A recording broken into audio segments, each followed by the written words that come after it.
Al, thanks. And this morning on Today's Health, how hormones affect your body. They regulate everything from your libido to your sleep cycle. So what can you do to keep them in balance? Dr. Keri Peterson is an internist and a contributor to Women's Health magazine. Dr. Keri, good morning to you. Good morning, Savannah. Are you ready for final exams? We have a lot to cover here in this segment. Let's do it. Let's start with the basics.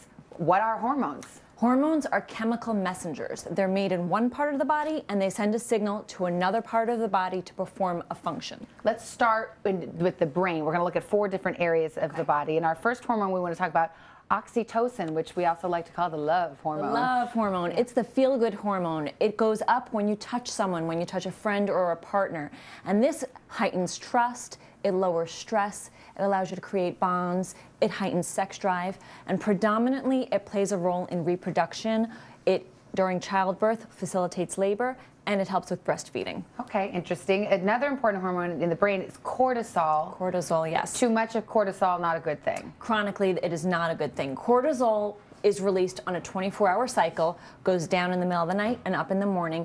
And what it serves to do is when we feel a threat, when we feel like we're in danger, we get a burst of cortisol, and that allows us to have a burst of energy to help us survive. And then it should go back down to normal.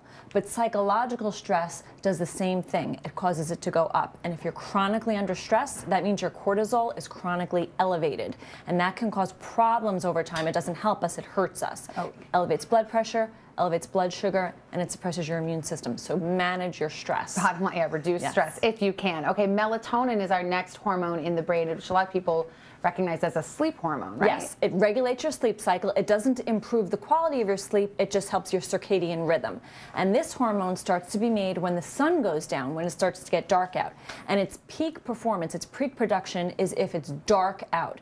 And what do we often do at night? We watch TV, we're on our computers. These are all light emitting devices, and these are going to impact optimal melatonin production. So at Women's Health, we recommend turn these devices off few hours before bedtime, dim the lights in your living room, get ready for bed, and then in your bedroom, keep it really dark. Should you wear one of those silky masks that we see in the movies? Okay, that's a very interesting. I didn't know that. Let's move on to the stomach.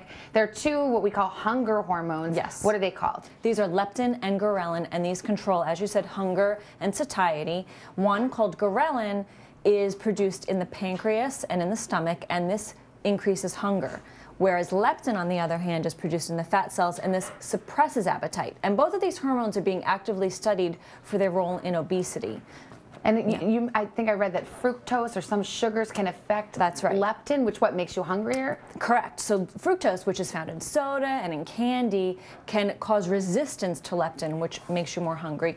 And sleep deprivation also lowers leptin levels. And you may notice if you didn't get a good night's sleep, you're hungrier the next day. And studies keep showing that, right? Sleep deprivation really can lead to weight gain. Yes, that's right. Serotonin is our next hormone in the stomach. What does it do?